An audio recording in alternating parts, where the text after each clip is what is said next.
I'm super excited you guys are here, and to get the most out of today, what I would really love to see is a lot of interaction from the audience. You know, there's going to be some questions that I'm going to pose to get the conversation going, and I truly want you to receive what you're looking for today. So can we have an agreement that you guys are going to be interactive and ask questions? Yeah. Yes? Okay, awesome. So I think the best part for us to start with is just really introducing yourselves. Talk about the team that you work with, what you do in your position with that team, and what your journey looked like coming into Keller Williams. Start. So I work with Andrew Ipekian's team. Our team is 7 producing agents and 2 admin.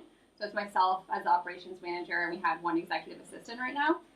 Andrew's been in the business for just around 4 years or so. I've been in the business for about 12 years now, and I joined Andrew 2 years ago. Last year we did 156 transactions, just over 131 million in volume. And this year we're hopefully going to almost double it. We'll see. Still early in the year to tell, I guess. Yeah, so that's pretty much how our team operates right now. Perfect. Awesome. Krista. Okay, so I'm with the LaRose team. I've been there almost 7 years. It'll be in June. When I started, I was the admin under somebody else, and we were still with Remax at the time. So I was there for about a year, and then I went on mat leave, and when I came back, we were Keller. So,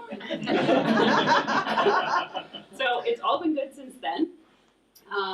That person left, and we had another person join us, and then she left, and then I kind of stepped up, and I have one other admin underneath me, and then we have our marketing director as well, and then we have 6 agents, 6.5 agents technically, at this point. Is one unborn, or how does that work? Our marketing director is also an agent, so he does produce as well. So, but he's in the office with us full time. So, yeah. Got it. Awesome. Caroline? My name's Caroline with Shaw Realty Group. So we have 4 different expansion teams across Ontario, Ottawa, Barrie, Niagara, and Cambridge, our hub. We have about 25 agents on the team between the 4 areas. Last year we did just over 250 units. And for us, our big leverage piece when we go into these different markets is our virtual team overseas in Manila. So our entire lead gen department, they're overseas. Our listing, transaction, and marketing team, they're overseas. It's only myself and then our admin, Dawn, our office manager, who keeps us RICO compliant as a sub-brokerage under Keller Williams. So if you have any questions about any of that, I can help, and Kelly can help me answer them. Absolutely. So as a coach, a lot of times I see questions come up around finding talent. And where do we find talent? How do we attract them? And really, you know, how do we create a strong partnership with them? So I'm really interested. How did it end up where you ended up getting into business with your Rainmaker? What was it? What did that journey look like, and what really attracted you into that business partnership? With me, I actually applied for the job through Craigslist or Kijiji, strangely enough. Yeah. I was leaving another team, and I took a few months to do some traveling. And when I came back, I decided I still wanted to be working on a team in the admin side. I'd been an agent for about 5 years on my own, and worked for various teams at that point. Both my parents were both real estate agents too, so I had a little family business. And then I just applied for the job, and I ended up choosing Andrew just because of his he's a big negotiator. So he negotiated the crap out of me, and here I am. So That is awesome.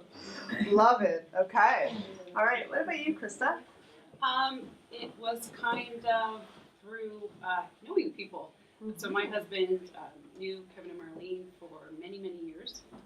And just when I was coming back from my first mat leave, Marlene approached him and said, "So what's Krista doing?" He's like, "Well, she's going back to work in 3 weeks." And she said, "Oh, okay." And we ended up sitting down, met with both of them individually, and we went back to my other job, said I'm not staying, and pretty quickly transitioned into joining them. So, If I can add to that. Yes. At that time, we had just purchased a building where we are now, and along with the building came a spa on the main floor. And Chris, Krista's husband, had been with our family for many years. He taught our kids music, piano teacher.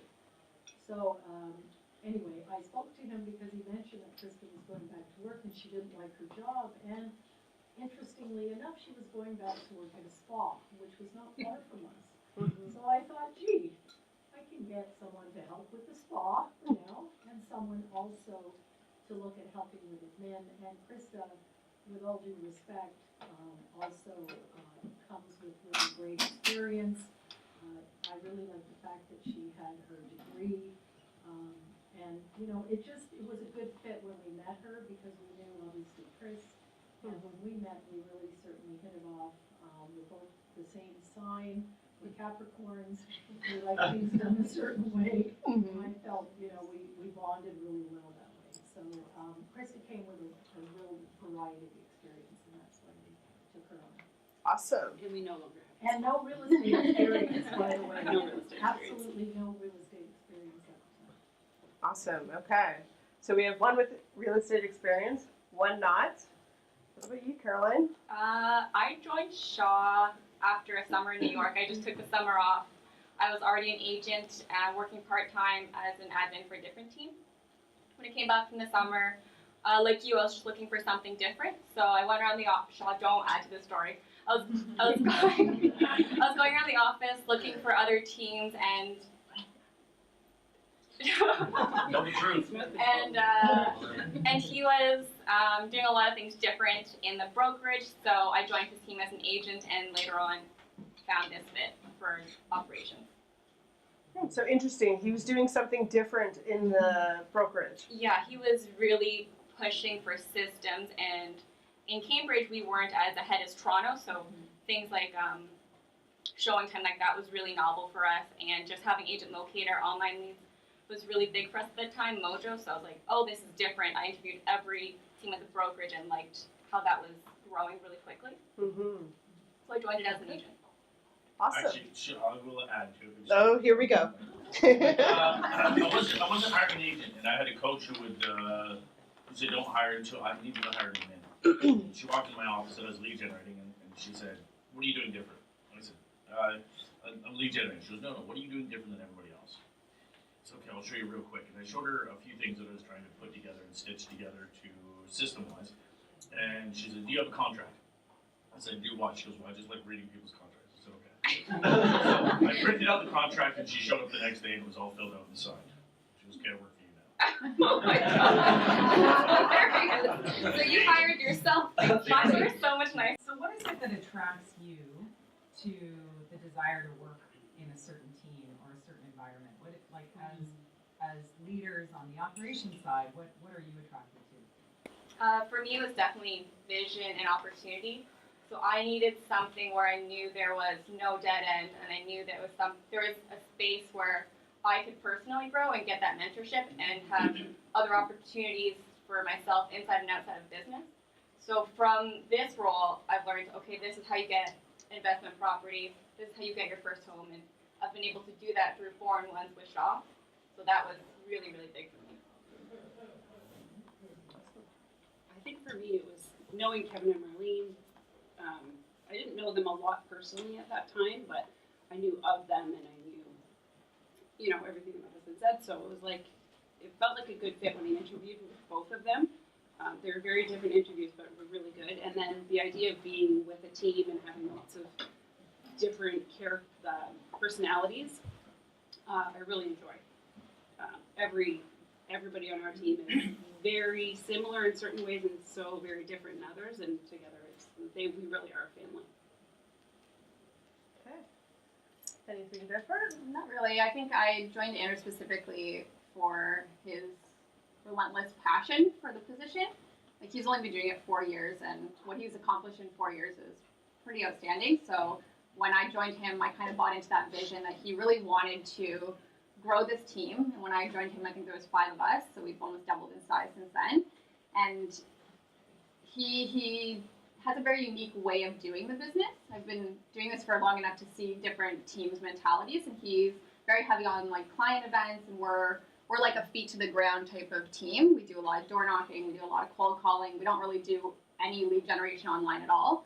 And I like that. I wanted to be kind of surrounded by really like hardworking, loyal people, and that's what I got out of this team. Awesome. I saw another hand come up on this side. Did anybody have a question? Yes, Mike. So how do you impact your team so that your team is growing and that you're moving forward? What's your role in that aspect? Are you reading my sheet?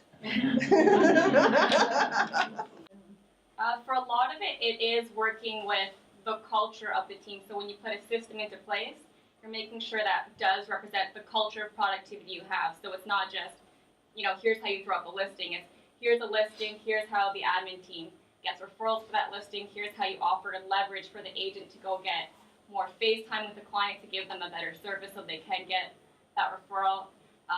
Here are the systems in place so they can double in that with calls and door knocking, things like that. So it's not just throw up a listing, it's what can we do for that agent to really get the most out of that listing. And when we talk about culture and systems, it's not just the team shows up, it's all departments show up, we all focus on our one thing, our same values, our same culture. So the agent really does feel like they do have the leverage they need to give us that commission split and really put their time in the office because we expect them to do just as much for us as we give back to them. So it's an upfront conversation with that culture as well. So could you give me an example of you've taken a listing and you actually want to create business around that listing? Could you just give me an example? So when we get a listing, we ask for 4 business days before it goes live. And before it goes live, right away, we're already asking for that referral. We use the Mike Hicks promise script. So our admins are saying like, hi, as per our discussion, these are the 3 things that you request to make this 10+ customer experience. This is what we're going to do from day 1 till the day it closes. And in those 4 days, the stagers, everyone reaches out. It goes to their Google Calendar, the client's Google Calendar as well. So everyone is on the same page, and the agent just has to focus on making sure the data form is right because we still struggle with that part and getting all the signatures. So that is a big issue we're working on the team. And once it goes live, even from there, we have the lead generation department. They're doing from Tuesdays to Thursdays. We just listed this home, so 8 hours a day that client is getting. We just listed your home, circle prospecting from the Mojo Hotel listing. The agent, all they have to do is follow up with the scripts, and every now and then they can check in with the VA doing that call of this is what the script is. 24 hours before it goes live, that agent gets a client portal of here's all your marketing, please double check it. Here's your MLS description, double check that as well. And here's your door knocking flyers, your open house flyers. Anything you know that you need in advance for that open house, just let us know. And even for the open house, we have on Fridays, we have people prospecting for that open house saying, hey, come see, Tyler Ipekian at 123 Main Street. He'll be here from 2 to 4, and it's whatever script the agent requests for that client. So that's some of the leverage that we have for on the back end. So the agent just has to show up or follow that checklist. And even with our lead generation system, with our CRM, all they have to do is go into the property page. The agent just has to pull up a call list of everyone who's reverse matched that property, and they just, like 123 Main Street, they'll have 100 buyers, and they just text all 100 buyers, it's just listed, or open house coming, email them, call them. So it's a lot of leverage, and the agent can pick and choose which one suits them best, because not everyone's a door knocker. But who created these systems? I did with the VAs overseas. Thank you. The virtual assistants overseas. So if I just delegate a project out, put it in their 411, just follow up with it weekly, add tweaks, get a lot of feedback from agents when they do slow down because they are so busy. We just time block 10 minutes, team meeting, what do you think? Awesome. Do you get any success from, overseas calling in that area? Like, what do you have? It's about 33% of our business. So we're in Kitchener, Cambridge, Waterloo. People still have home phones. It's not like a Toronto condo. We still, and then Niagara Falls is even higher. So it's a different market. Take it with a grain of salt. Yeah. However, we do have personal VAs now. So if you guys do door knocking here a lot, like Shaw has a personal VA, and all she does is add leverage to his day so he can go out and do his 20%. So for some of our areas that do door knocking, they just do custom door knocking flyers per area for the agent, Vistaprint, and then the agent just goes and So every CRM is great. It's just pick one that works for your team's strengths. They're all great. There is no right one. So, Krista, how do you see with the LaRose team your position and the connection to the ROI? So for me, my main focus is on lead generation, database, and the last 3 years on ISAs, having ISAs in our office.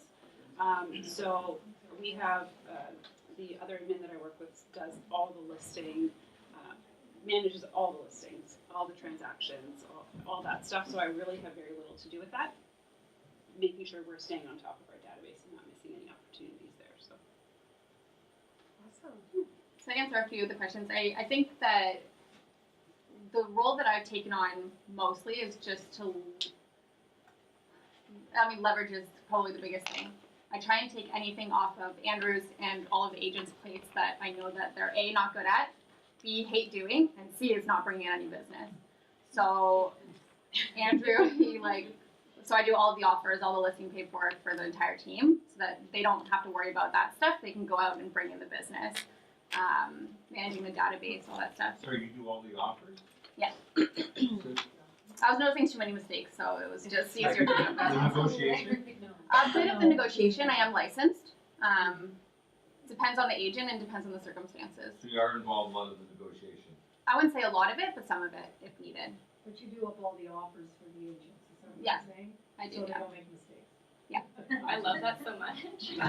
Our leads are in Follow-Up Boss, and all of our transacted clients are in Brivity, so that we know we can go into Brivity and invite all of those are like our gold clients, people that know us and like us and refer us. We do a lot of client events, so it's just easier to separate them that way. Otherwise, we're inviting everybody, and it's just a crazy time. Yeah, what did you guys have to teach your team leaders to be better team leaders for you? What did you have to undo that they were doing wrong? Different people at different paces and being patient with different people's learning speeds. Because you're a driver, you're driving a team, so your agent will never pick things up as quickly as you. And that can be frustrating, right? If you're pushing for this transaction goal or for this service you're offering your clients, and the agents who are new, maybe they just don't see eye to eye with that, right? So just for us, right now, it's slowing down and being okay with the agents learning at a different speed as long as they're learning. Great, thank you. That's where it is now, but what did you need me to do in order for you to hit your deadline? Because she's very deadline oriented, right? No. Is Andrew deadline oriented? He has no idea what's going on 99% of the time, right? None of us do. He's not here. So- Yeah. Don't worry, it's being recorded. You'll see it. We're all over the place. We're all over the place so much, but she needed me to be more purposeful with understanding what they were working on. So, in my timeline, so she could know if she was going to achieve it or not, because it drove her nuts. I when started something asking showed for up. his. I started asking for his 4-on-1 every week to make sure that we are on the same page. That the admin team, the lead gen team, if this is his 4-on-1, that these two departments are writing the same thing down in theirs as support pieces. Otherwise, they're pushing in this direction, they're going in this direction, Shaw's going in another direction. And she'll email my coach, like I have a real estate coach, and she'll email him prior to my coaching session and be like, I need this, I need this, I need this, I need this, so he knows what to coach me to. I'm so Awesome. It's so awesome. Oh, I love it. Thank you guys. Yeah, I think for us, it's the main thing was getting Kevin to share his calendar with us, because he would just go about doing his day, and we'd be like, "Where'd he go? Where does he have an appointment now? I don't know. He didn't mention anything." So he's come a long way. For the most part, we know where he is. Really, home, we'd be like, "This is where he is." Yeah, so you can't prepare anything in advance or follow up with anything if you don't know where somebody is, so, or what they've been doing or what the goal is, so. Yeah. I think it's an ongoing process. I've worked for him for about 2 years now, and we've come a long way in that amount of time, but I think we've both really got wrapped up so much in the business, in the day-to-day. It's like that saying, like, too much in the business, not enough on the business, and so that's what we're working on now, is like taking a step back and seeing what we actually need to do, because we're both kind of running at full speed most of the time. What I think I need to help him more so is Andrew's very When you do your client events, your client appreciation, how do you follow up with those clients that have attended, that you've invited, and how do you calculate your return on investment and if it's worth it? Good question. For us, we do like multiple touches leading up to the event. Our clients will get called from the agents. They get obviously the e-bite. This Saturday actually we're doing the Avengers movie, so we rented out a theater and we have about I think 200 people confirmed of our clients, and they bring like their kids and their spouses and stuff like that. So they've gotten maybe 3 emails from us reminding them about it and asking them to confirm. And then on the day of the event, we have a photographer there. They're going to take pictures. We're going to print them out, put them in frames. They can take that home with them. And then after the event, we'll more than likely just send out like a small video of the event and everybody's photos that they can also print or share or whatnot. Yeah. We do them fairly often. Every probably 3 months we do, 3 to 4 months we do a big event. So we don't really feel the need to like overdo it like after the event. It's just like a pay on to the next one kind of thing. So you're really focusing more on just the appreciation side of it more than kind of a return on investment referral business. Yeah, for us it's more like once you transact with us, you're kind of in our family, and then you get invited to all of our events. So. How many events a year? Last year we did 2 Christmas parties, one for Toronto, one for Up in King. We did our boat cruise. This year we are doing the car giveaway, which we'll probably have at our Christmas party, Avengers, and the boat cruise. And last year we did like an Easter egg hunt. We didn't do that this year. And then we'll probably do something. Oh, and we do like all the Halloween stands. And they also door knock like Valentine's Day chocolates, Easter chocolates. They're getting it from all places. When you guys are doing your client events, do you approach them with a goal of business generated out of those events? Or are you also in the same line as Nicole, just more of the appreciation side of things? We push for referrals, and honestly, the only event we do every year is the free one from the brokerage. So we don't put money into client events. We're very, very we're prospecting based marketing hands. That's what our strengths are. And for that, though, it's just referral. We're just asking for referrals for that.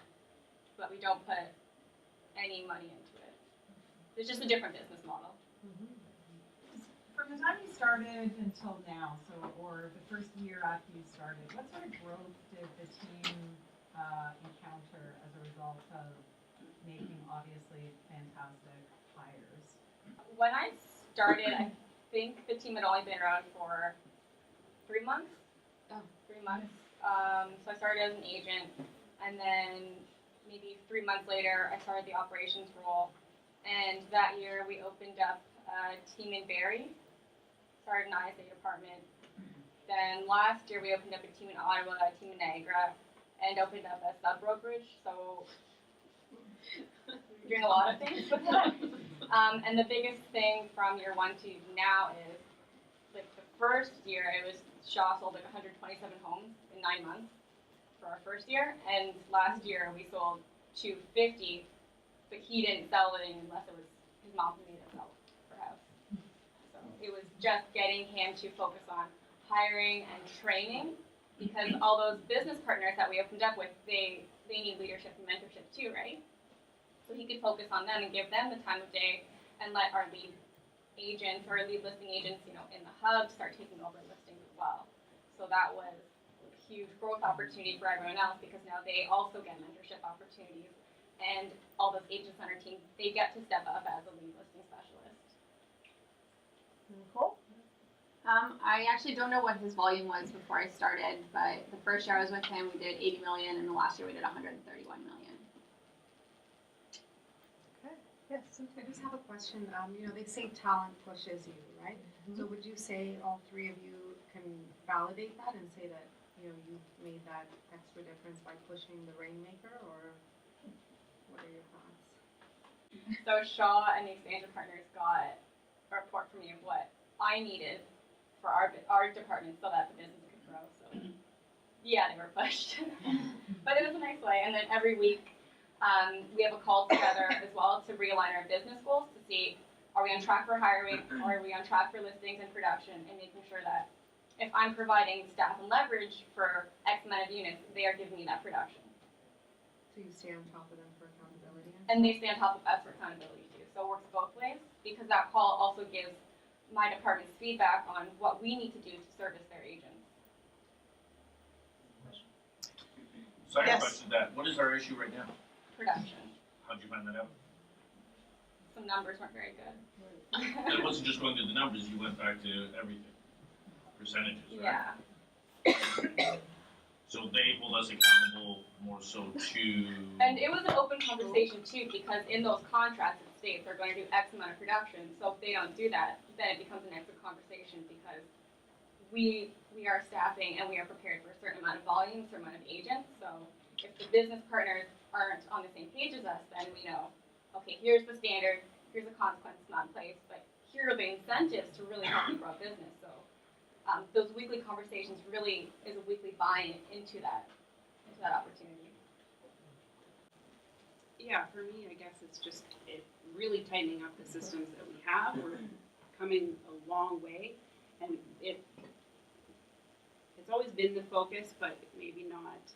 There's always other things that come in the way, and so really focusing on that, I feel, and I know Marlene said many times our admin team is the strongest we've ever had. We work together almost seamlessly, and so I wouldn't want to see any of that change. I would just want to see us all be that much better. So, what about you? For me, when I started with Andrew, there wasn't really a defined position. He actually wasn't really interested in hiring at the time. I don't know why. It was going crazy. So I kind of carved out the role for myself at that point. Where we've come since then is that I think he understands my role in the team and I understand his, so it's a little bit more clearly defined. And where I see us going is eventually I'd like to have a team of my own within the team just on the admin side, so that I can kind of oversee, we can have like a listing coordinator and EA, more kind of devised up positions where everyone is doing what they like and what they're good at. And then Andrew would kind of manage the sales side of that business. Awesome. I saw a lot of hands go up. That's probably touched upon the standards and accountability. So I know you've been waiting, Evelyn. I just wanted to know what keeps you happy, that makes you stay where you are, because there's a lot of turnover in admin. So what's key and integral to you guys staying and being happy? For the long term, I really am looking for growth opportunities that include mentorship. So one of Shaw's, he has to do it. If he has to be in certain mastermind groups, that is one of our retention goals as well. So that way we can all learn from better people. So if we can get to Gary's top 100 again, or the expansion pirate group, that adds so much value to all the leadership in Shaw Realty Group, because we get the trickle down effect from people really leading the way in expansion and really leading the way in real estate in general. And on the day-to-day, for me, it's really hard to have that balance every day, because I'm so 110% work and then 110% fun if there's no middle ground. So the day-to-day, Shaw bought 2 office dogs to keep us happy on the day-to-day. There's the day-to-day one, office dogs, and long-term, it has to be mentorship and growth opportunities. I think it's just the group of people that we work with. There has been people that have come along that maybe weren't necessarily the best fit, and they're not with us anymore. And the ones that are, like I said before, we're like family. So I come to work, I never drag myself in. I'm always happy to go and be with these people. Kevin and Marlene also have an open door policy. So very, very, very rarely will you ever see one of their doors closed.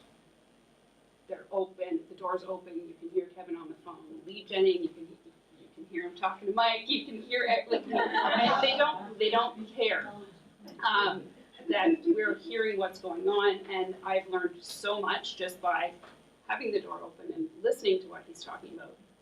It never ceases to amaze me how he will get on the phone with somebody I know that just came in as a lead, he's never spoken to them before, and within 3 minutes it's like he knew this person for 3 years. And I think if that door was closed and he was quiet about all that, I just learned so much. Yeah. Awesome. Yeah, for me, it's mostly the growth and the potential for where this position can go. It helps that I think our team we're very like-minded people. We all get along inside and outside of work, which is nice. But it's more, I'm excited to look back in 5-10 years and be like, that's where we started, and this is what we became, and it's really cool. Mike. So what advice would you give a small team with maybe one buyer agent or one admin or two? What would be the key things for them to build in a team? Where should they start first, and how would you design it for them? Not my hard question.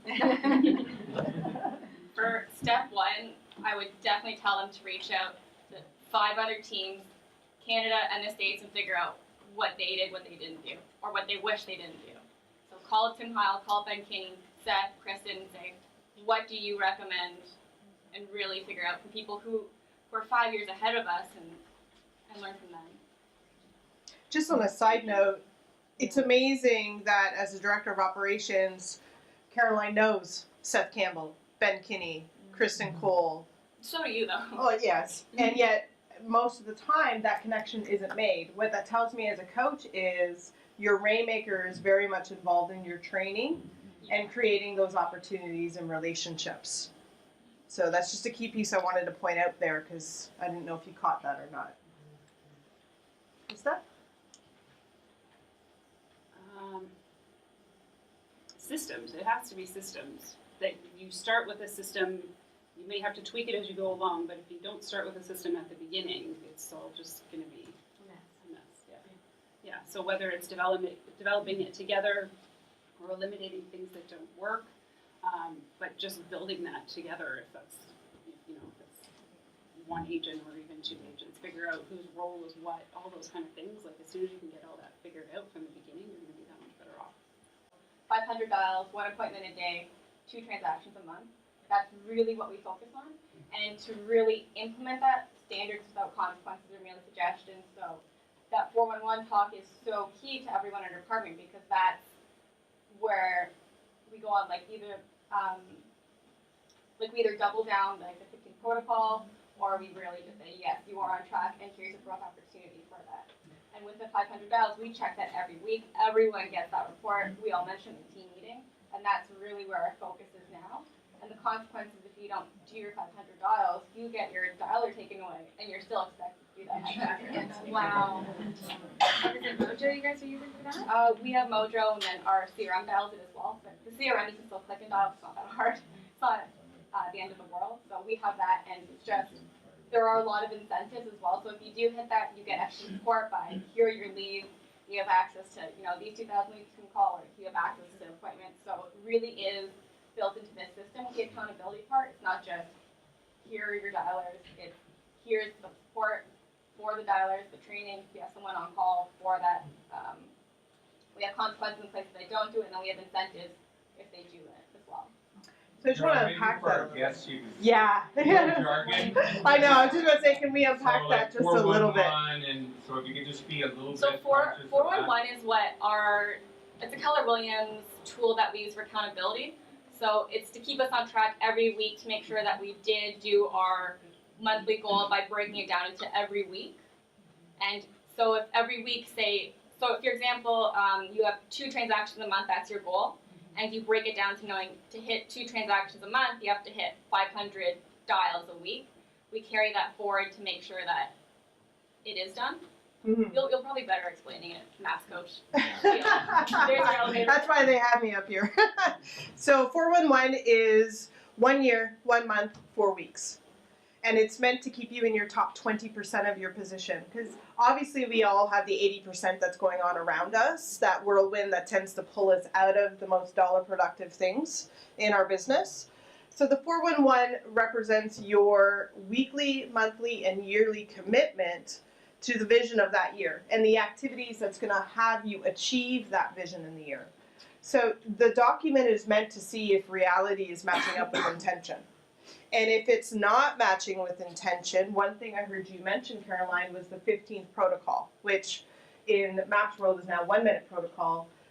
And that's really a plan that's already in place. So if you find yourself at the end of the week and you haven't done those 500 dials, the strategies are already in place that you're going to instantly start doing to get back on track.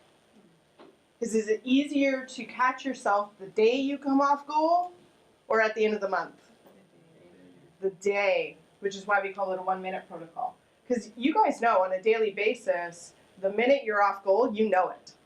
You know, you either didn't do your lead generation commitment for that day, you didn't hit your contacts for that day, you never got an appointment for that day. All of that is going to funnel into missing the goal at the end of the month.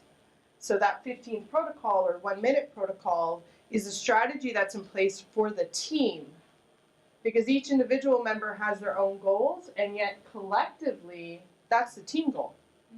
And that includes the sales side and the administrative side of that plan, because we lead generate as well, right?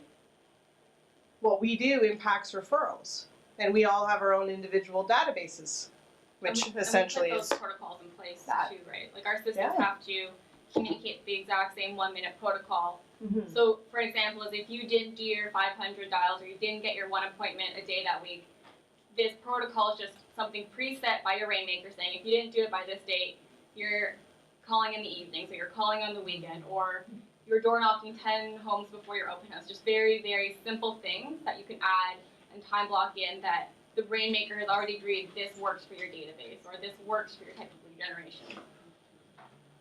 Does that help, Mike? Was there anything that we That missed was in there? very, and of course, the thing is you also share your 411s. Yes. It seems to be the big thing Yeah. with your team members and your administration to actually share that information. Absolutely. To make sure everybody is on the same page, right? Absolutely. That's really Has anybody read the 5 dysfunctions of a team? We got one? All right. So with the 5 dysfunctions of a team, well, okay. So it's a pyramid. And with any team, the first level or the first dysfunction that generally shows up is a lack of trust. So the first level of any team is establishing that trust with the team members. Once you have trust, then you're able to move up into a conflict environment. Now, most people think conflict is butting heads and, fierce conversations, and yet that's not what the intention of the word is. It's meant to have a space where everyone can voice their opinion, where it feels safe, that everyone has an opportunity to add to the conversation in a way that everyone knows that they can be heard. Once you have that type of environment, then you move up into commitment. And commitment is team commitment. Commitment to each individual's goals and the team goal collectively. That's 100% buy-in at that level. And only then can you then bring in accountability, Mike, which is where the 411 conversation comes up, because that's really peer accountability. It's not rainmaker top-down accountability. It's, hey, by the way, Caroline and I work together, and I'm so invested in Caroline's goals, and she's so invested in mine, that if I notice one day she's off her game, I'm going to call her out on it, because I care about where she's intending to go. And I also care about the team. And I know if one member's off their goal, the team's off the goal. And that impacts everybody. So that's what that accountability level looks like, where the 411 conversation comes up. If you don't share it, that accountability doesn't happen. And without accountability, you don't get the top of the pyramid, and that's results. So if you're setting goals as a team and you're noticing you're off goal, one of those levels is not happening. Somewhere in there, there's a breakdown that's having you off track for results at the very top. So that's the importance of that conversation. Absolutely. Yes, Nancy. Carolyn, you noticed that you guys were off goal in production. Mm-hmm. So what was the next step for you guys to address that, and how did you address it, and who addressed it? So for that, we brought it up between every business partner, so every location, and we said here are 3 different ways that we can be on goal. So it's either for us, for our model, it was hiring more agents who are proven productive agents where they didn't need training for the spring market. Either that business partner jumps into production to pick up inventory for listings, or they focus on the current agents they already have to pick up inventory and listing inventory for the spring market. So everyone ended up choosing picking up production, which is great for me because now I can just do one plan for all 4 areas. Yeah.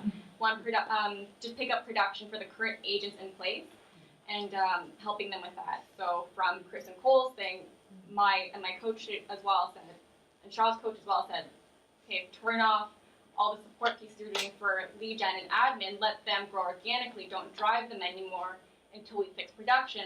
And that, for at least our area in Cambridge, is to hire a sales manager. So for the next month, it's my 20% is finding that sales manager so Shaw can interview.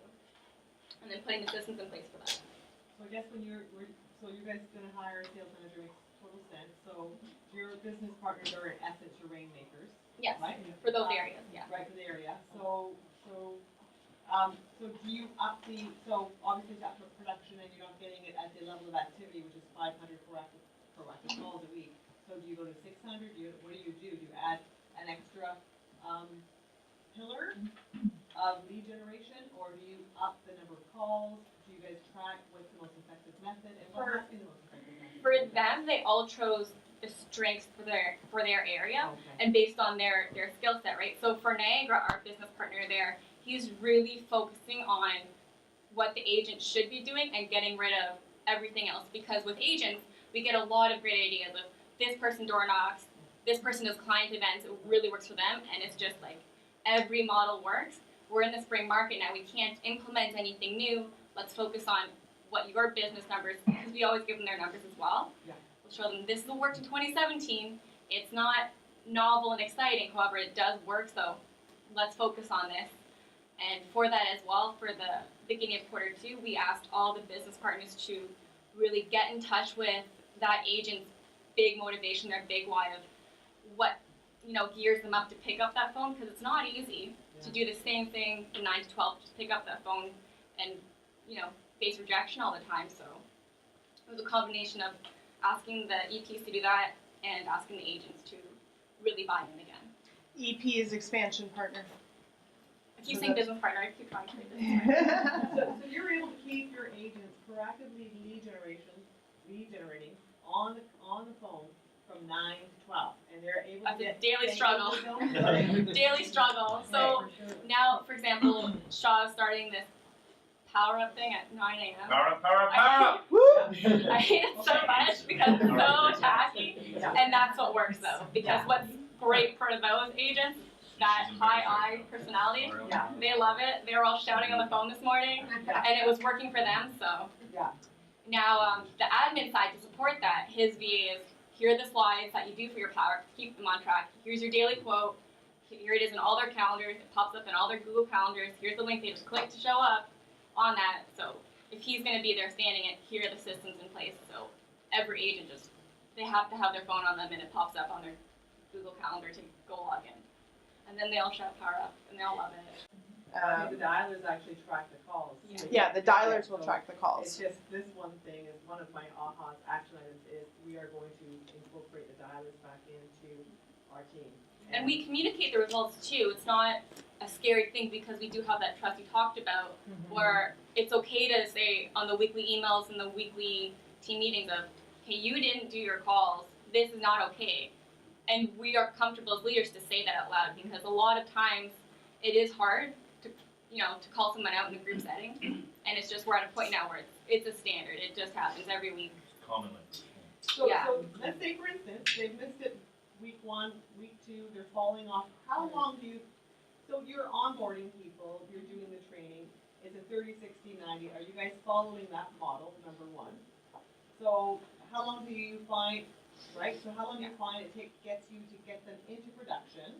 And if they're not in production by that time, let's say it's 90 days that you want to do, I don't know, in Toronto it's probably 1 deal in 90 days for new people, right? Yeah. In Toronto, it's probably not 1 deal in 90 days.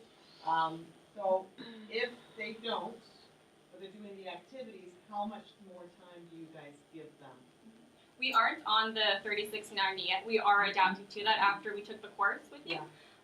Currently what we do is just the 4-in-1s where we can track is their head in the game, yes or no, because those 4-in-1 calls between the business partner and the agent, so I don't have them with the agents, that does start with personal, and maybe they are dropping off because of something personal, and if it's really because we're not bought in, that's another conversation. And with that 4-in-1, if it's really just their conversion, then it's just a scripting call. So we've had all 3 cases where it was something happening, maybe just a conversion issue, or maybe just a vision issue, and for all 3 of them, there were different answers of what happened, but there was always are you staying or are you committed to this at the back of our heads? So for the guests in the room who are probably wondering what a 30-60-90 is, that is the training plan. So when somebody's onboarded, essentially what we're doing is 30-day segments. So the first 30 days, that plan's going to encompass how they're going to learn the 20% of their position in those first 30 days. And it's literally a conversation every 30 days. So at the end of the first segment, it's a conversation around, okay, have you earned the right for the next 30 days? When you're onboarded, you're not guaranteed the position. Most of us look at this as probationary period. And yet we're really looking at, okay, are they committed as they said they are? Are they learning based? Are they taking the time to learn what's going to make them most successful in that position? If they hit the 30-day mark, great, let's focus on the next 30 days and what that looks like. And then at 60 days, it's like, okay, let's look at how we did. Have you earned the next 30 days? And you move on to that. Only at 90 days, after reviewing everything that we've laid out in that relationship and how they've taken on ownership of that document, then we decide, okay, is this a business relationship we're going to move forward with?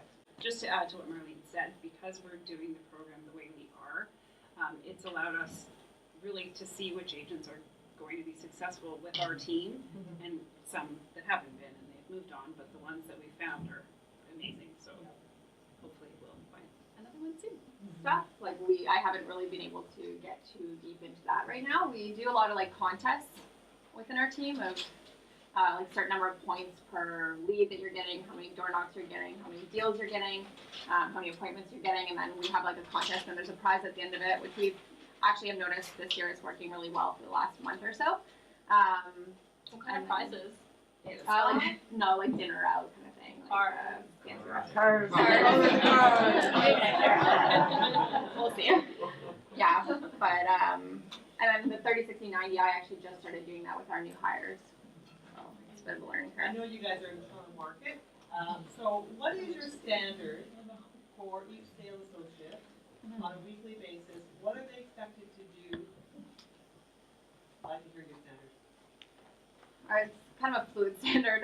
This week it's, I think it's 500 door knocks, an hour a day on Mojo, an hour a day on follow-up, and then the rest for appointments and that stuff. So 1 hour a day of cold calling, which is Mojo, 1 hour a day of following up, which is in the Database. database, 500 door knocks? Yeah. And are they expected to do an open house as well? They open house every weekend. Our team open, like every weekend we do open houses. Okay. So 6 hours a weekend. And so do they door knock around to create like the people coming in, or do you guys support getting people to the open house? Who does that? Who's responsible for that? Our team is more neighborhood specific, so we have everybody in different neighborhoods. Everyone pairs up. So, for example, Shane and Ivan does Parkdale, Shane does the beach. So then they'll do the beach one day together, then they'll do Parkdale the next, and then they kind of switch that way. Specifically for the open houses, we do a little bit of stuff online to lead people into it. We reach out to our database. Anybody that's bought in that area, we invite them over. We put out a lot of open house signs, to be honest. We put out we have an open house guy that puts out all of our signs for us every weekend. He puts out like 50, 60 signs for us. So from here all the way up to King City. So and then we've got the flags now. It's just like a lot. I saw your hand, 1 second. I just want to clarify because that's a lot of standards around the lead generation. Yeah. What does that produce in your team in respects to actual units converted based on that program? So our goals are 12 million in the first year, 24 million in the second year. So from a unit perspective, for someone who might not be familiar with our market, About 12 deals, one a month. one a month. For new associates, 2 a month for second year plus. Okay. Sorry, go ahead. So 500 door knocks, is that a week? Is that say 100 a day? Yeah, it's a week. 100 a day Yeah. per person? But if they want to win the contest, they'll have to do more. So So what would that take, an hour on the street? probably 2 to 3 hours. That's your morning. Depends where you are, right? Depends how many people answer the door. Yeah, we've got Erin door knocks up in Kane. It takes her a lot longer because the distance in between the houses is pretty ridiculous. Weather's been so Fire I'm song. gonna dumb it down for me, so I'm out door knocking. Do you actually have like a clipboard? Like what do they do? I think they were using Spodio for a bit, but it was a bit expensive. Now they have follow-up boss on their phone that they can add people into. Also, at the end of the day, our reps will send our EA a list of their leads, and he can import them for them. And then he also handwrites all the thank you notes, and then the agents drop those off as well. I want to ask a question really quick, since we've been diving into the database a little bit. What's the size of your current database? In follow-up bots, we probably have 7,000 or 8,000. In Brivity, we have just over 500. Okay, Krista? About 4,000. 4,000. Caroline? 24,000? 24,000. Four different. Right. Oh, yeah, that's right. Yeah, it's not just. 4 different businesses. Yeah. We did 250, and about half of the database that was from our hub because we've been around for longer. Whereas some of the newer ones, like Ottawa's last September, it's still like a little baby CRM, little baby database that's growing. Baby, yes, Arlene. How much you spend after all the expenses? No, we follow the MREA, and as a sub-brokerage, it's a little different now. So the MREA doesn't account for if your rainmakers at a transaction and if you have a sub-brokerage, which is like a corporation. So it's run a little differently now. Yeah, so that part we're still figuring out, but we always budget 20% profit.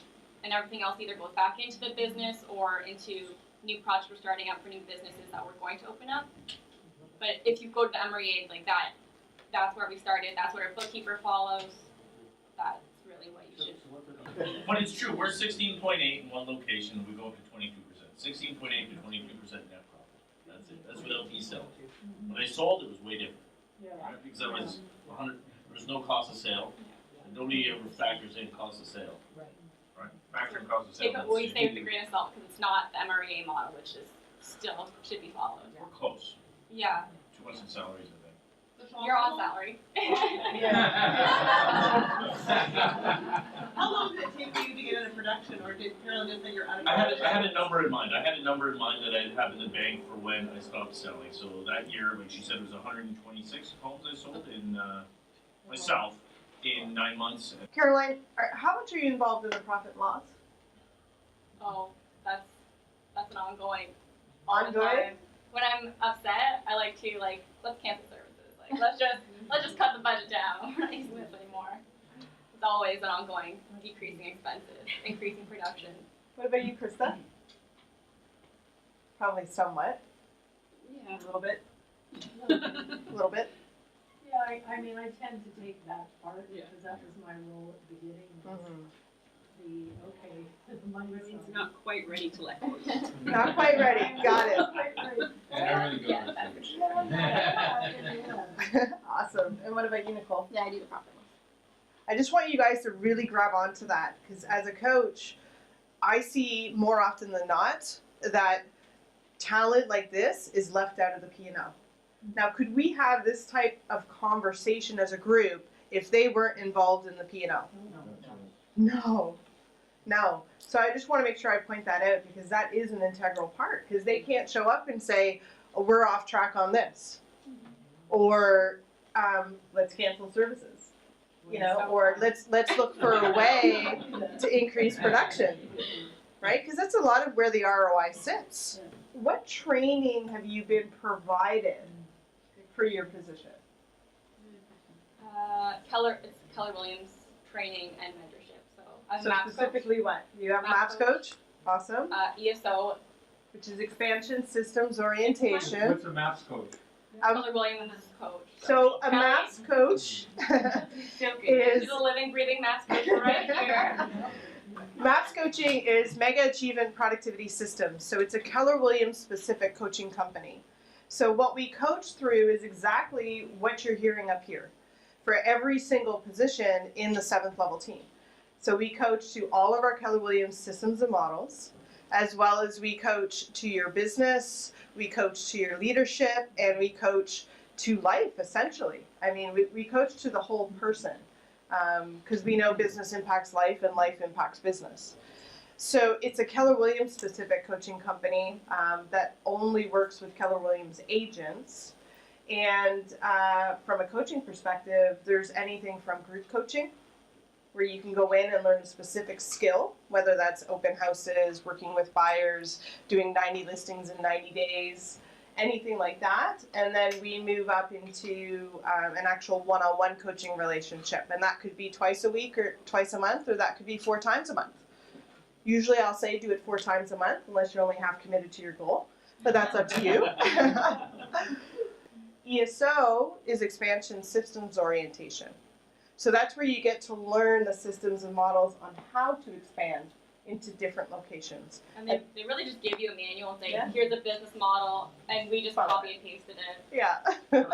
Our initial expansion partner, 306090, we had a VA type it out, copy and paste it. Shaw Realty Group customized it to Canada, get rid of some American lingo, and that really did provide a guideline of where to start for those conversations.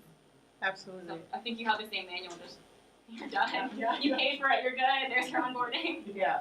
So MAPS coaching, ESO, what else? We do shadow at least one team a year. So last year, Shaw was down to shadow from Tim Heil. Year before that was shadow Ben Kinney. So it's a lot of, like I said earlier, mentorship and growth opportunities to really learn from people who've already made the mistakes we're about to make. Right. Absolutely. Okay. What about you, Krista?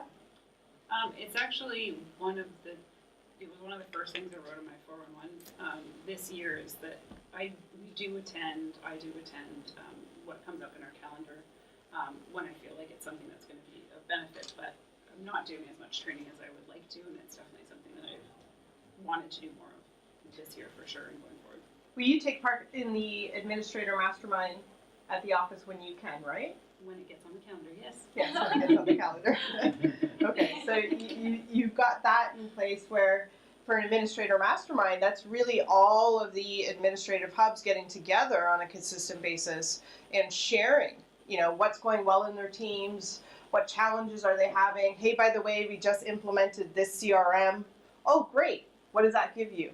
So it allows your administrative hubs to learn from each other. And just like agents, open door policy, how much easier is it us for implement new systems when our administrative hub is taking care of that without us being involved? That's pretty key, right? So that's a lot where that comes from. So getting them involved in that at minimum is a huge step. What about you, Nicole? What training?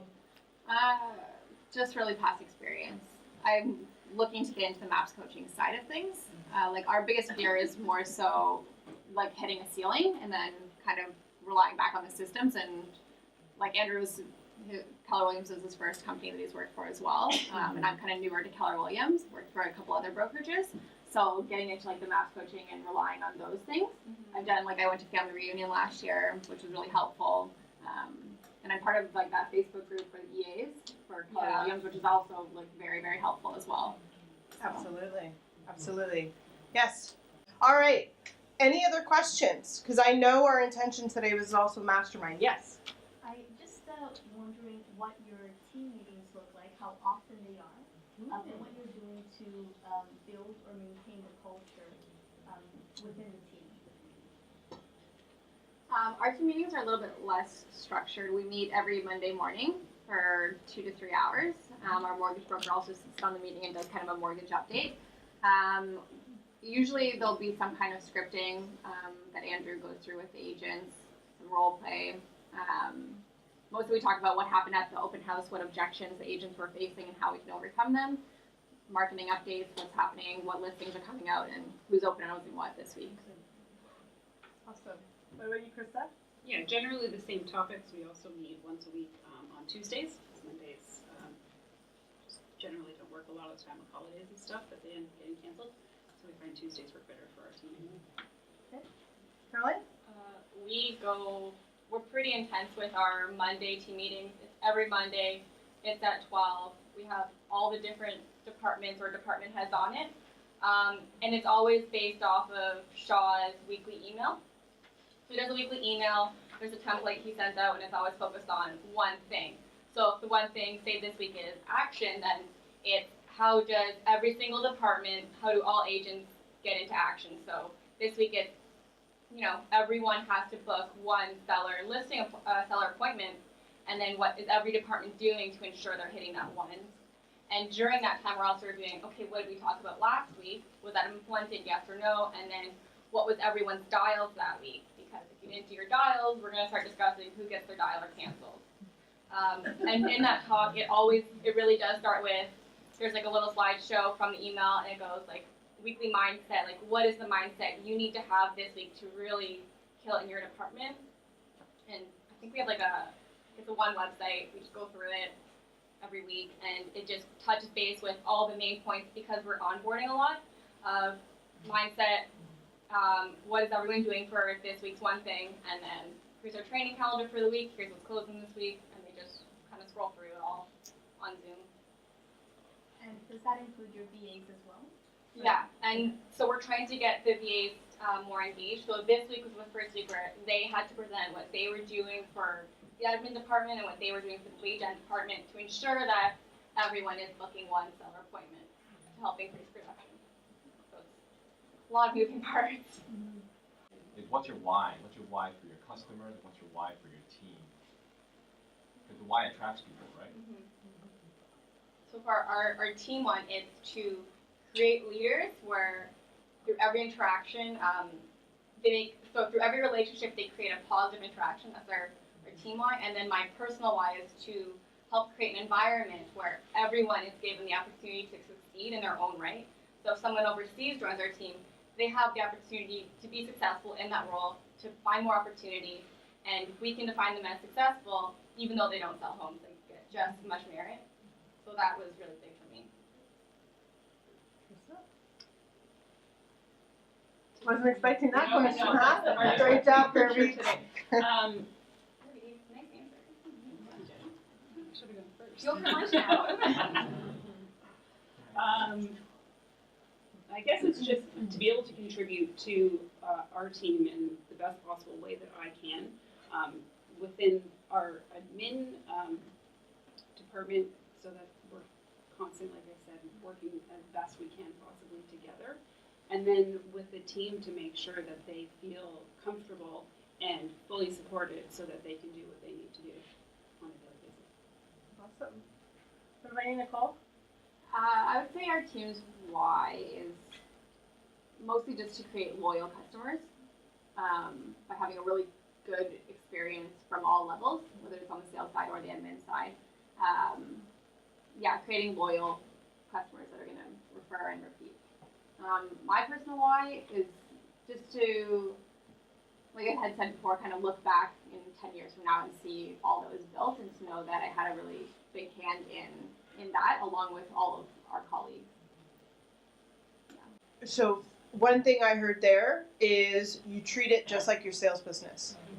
So that means you have a pipeline, right? You've got a recruiting system in line, you've got a follow-up system in line, and you've got an expectation of conversion based on your goals. So that's the first thing. The second thing, from a coaching perspective, that I see is the vision. In Amy's personal blogs, that really is a representation of her vision and who she is as a person and the culture of the team.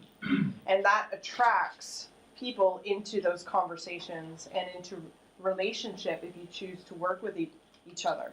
So the vision is going to be a massive piece in attracting talent.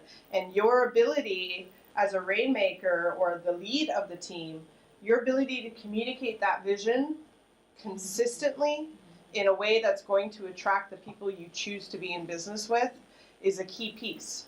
So when you're looking at putting them in follow-up boss and what does that campaign look like, that literally is a consistent representation of your vision and what that value proposition looks like, just like you would with leads. Does that make sense? Okay. Did you guys want to add anything to that? Do you have like a specific spot where you found great talent? Shaw would be better into that one. I just know that we do inbound, outbound, repeat referral, and we broke down our business, and all our business partners have to time block that outbound, that phone call part. Whether it's an agent that you've done a deal with already or just someone that you pull off of the call list that's already an agent in your area. Yeah. Once a quarter we have like an open house for Shaw Realty Group where other brokerages bring in agents to our office and then our receptionist hates it because it's so busy, but we get like 40 agents coming through from different areas. I also want to point out here, obviously, you know, coming in to facilitate an event like this is awesome for me because I love being involved in very, very high level conversations. And yet, what do you think it is that I'm doing as the facilitator right now? Identifying talent? You're finding new clients for math coaches. Yeah. But I'm also looking for opportunity. Don't forget that any person in any position is always looking for opportunity. So, yes, I'm lead generating, absolutely. And yet I'm also lead generating to see if there's anybody in the room that's going to be the next person I'm in business with. So don't forget that, you know, the people who come up to the front of the room, that is a lead generation technique both ways. So if you're looking for talent, teach more. I'm watching who's asking the questions. I'm watching what kind of content they're adding to the conversation, you know, and that helps me identify talent. So if you're in that business of wanting to grow your team, teach more in your offices. Because it's a great way to interview people without them even knowing they're being interviewed. Does that make sense? So year one, you said you joined with Charles, just the two of you. No. Tyler was the first. Oh. Tyler taught you this scheme. I got it. All right. And so 127 deals, and then year two, year three, 153. 127 was just like Shaw being crazy. Okay. So what did Shaw's day-to-day look like, and what did your day-to-day look like year one, year two, year three? Do you remember, like, was it 8 in the morning till 9 p.m.? Because 127 deals on his own is 53. Oh, 53. So his day, like his 20% transformed, right? And as he grew as a leader, his discipline to his calendar improved over time as well. So at the beginning, I know his calendar was very chaotic. It was a lot of double bookings. What day is it? Is it lunchtime yet? Oh my God, no, it's still 9 a.m. How long have I been in the office for?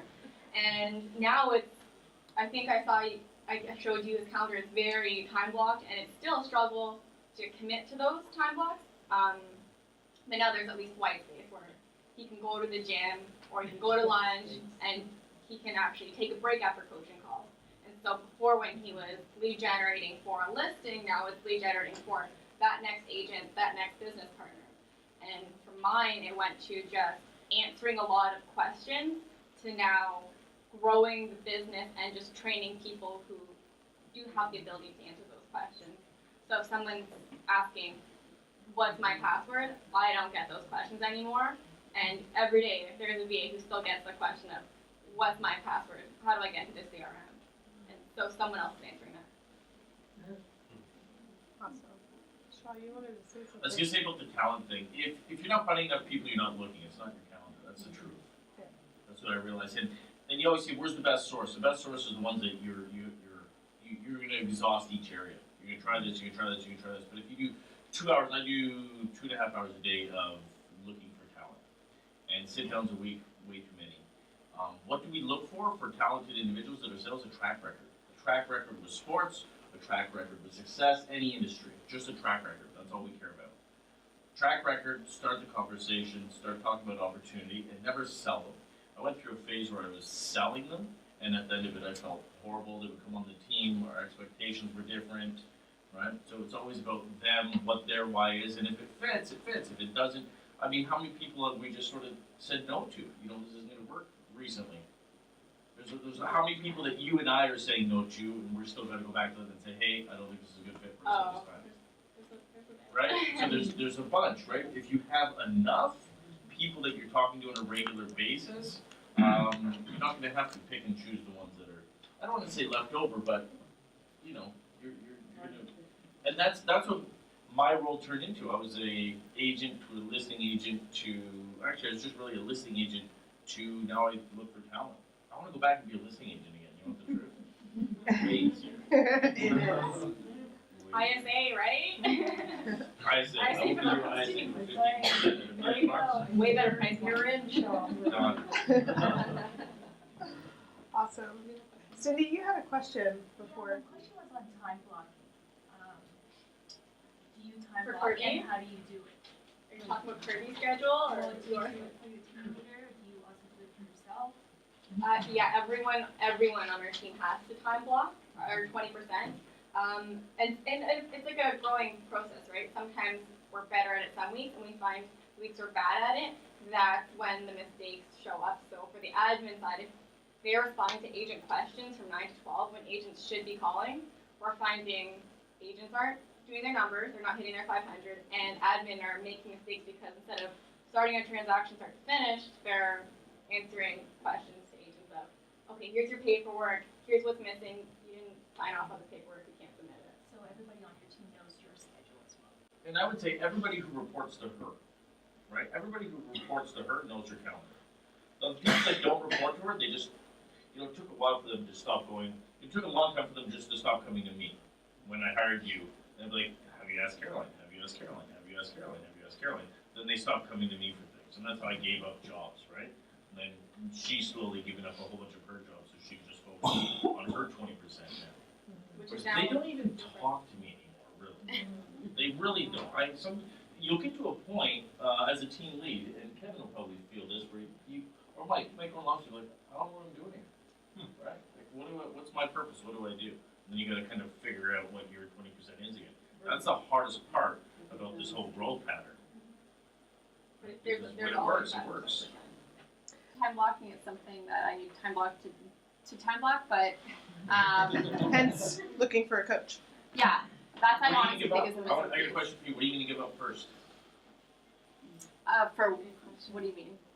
What do the part of your 20%. task are you going to give up first to get Oh, there's that so many back? that I want to. I think if we had like a good, reliable EA, I could pretty much offload 80% of my work To day. do what? What task are you physically going to come up? That's a hire, right? But what are you doing right now that's taking 80% of your time, just stopping you from doing 20% of your what you should be doing?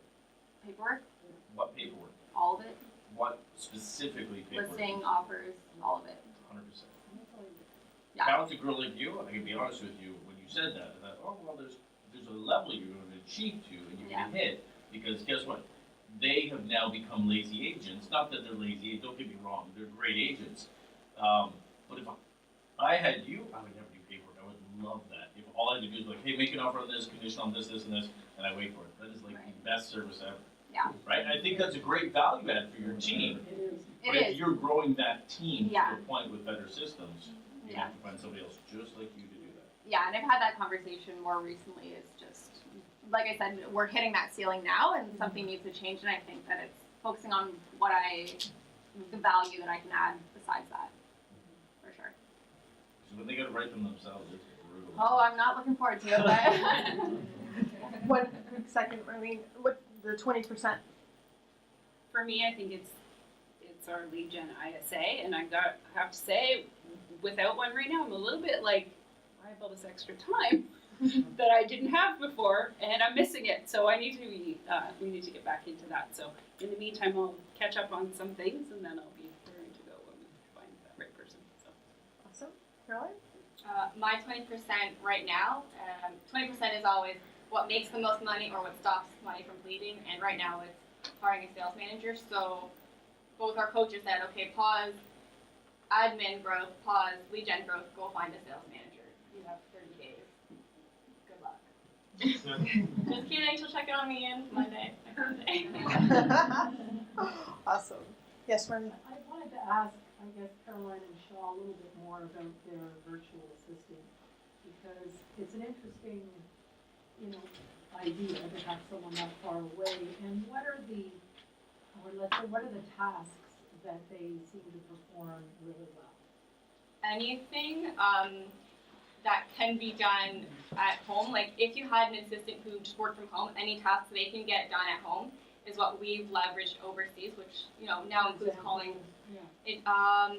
So what we have right now, just to list off a few, we have someone who handles all our tech questions from 10 to 4. We have outbound callers who just circle prospect. We have people who handle our database. They just inbound inquiries come in, they just handle those. We have people who do our listing coordination and our transaction coordination as well. And we also have personal assistants. So our business partner, Nager, he has a personal assistant who helps him run the business and track numbers, get paperwork, help onboard agents, because that's something that he is weaker in, is that detail-oriented part. So she learns the details for him and gets him those numbers, whereas Shaw's personal assistant is a lot of like, book your haircut, tires, and then she runs all. If he's so involved in the business, he doesn't need help with tracking. There's that other leverage, because there's always something you can do to create white space. And it's also, she runs all our training, and she records it all, she sends it out. She runs our training website as well. So once the training goes out, she does a quick recap email for the 411 or the listing presentation, records it, throws it up on the website, shares the website out again. The analogy I always use is people sometimes hire a virtual assistant and expect it to just be ready to go. And it really does require a lot of training, and really takes a lot of time to understand your culture over here for what you expect. So just the way McDonald's onboards, and they onboard step 1, 2, 3, that's the same thing that we do for our VAs. Here's 1, 2, and 3. Here's when you can talk to me about questions. And the first month is really just pouring into them for our team culture, to get them really, really bought into the hours they have to work, and really bought into that customer experience that we are promising, and really helping them understand it's not who's right or wrong, it's not who follows the checklist, it's what does that client see at the end of the day, because we don't care who did what, we care that the client is happy. So those data forms, it's okay. Caroline, they're dealing with the clients directly in many cases then. Yeah, in some cases. But our big thing for agents is we want the agents to be as face-to-face as possible. We don't think that's ever going to be replaceable, so we still want the agent to make that Wednesday call, because they are hiring someone to negotiate. So every Wednesday, that agent is saying, this is what's happening with your market. Whereas the VA can, here's your showing time report, here's your feedback. Yeah. That agent is still on the phone though, negotiating, calling all those agents saying, do you want to bring an offer? Do you want to, that negotiation part. That's a good point, because I find sometimes feedback is something that gets thrown out to admin. Do you think that's more of a function for the salespeople? I think it's like a combination, right? Yeah. Because the salesperson can really do that part where a lot of the time you already know most of the agents in your market. So you can say, hey Bob, are you bringing me an offer, yes or no? And you'll have that human relationship where you already know Bob, you already know he might bring an offer. Whereas, an admin, they don't have that rapport. So they can provide feedback, it's just not gonna have that skill set you have to bring the offer, which is what we are always going for. I play devil's advocate with all the time with our CRM. So yesterday, what about Tyler's offer? And you're like, I'll give you $1 million. Yeah. Tyler's up. $1 billion, I said, Lisa Harlow. Yeah. I play devil's advocate all the time, and what I did yesterday was I took contacted seller leads that had no reminder set, so they were dead. There's no way of reconnecting with them unless you remember the name. It was like 793. And I sent them a text, a mass text, and I said, just wondering if you're still thinking about selling your house, we may have some buyers. Like 600 responses, so I screenshotted all of them, sent it to my VA, and she's going through one by one and notifying the agents, putting spreadsheets together for the agents to say, these people responded and said yes. She actually texted me, she goes, a lot of people swear back but now some people didn't want to really hear that, get that text, right? But I bet you there's 10 transactions in there. It's a disgusting amount. For our ISAs, we really had them just starting on cleaning up the database because we went from Follow Boss over and it didn't all mesh, and that many leads, it's really messy. So they were just saying reminder set, and that was a lot of it. Just putting them on those campaigns. Missed opportunity there. And they would report back every end of day. It's like, these were people bought or sold. And to them, they don't understand. That's a big deal. And for us, it was like, oh my God.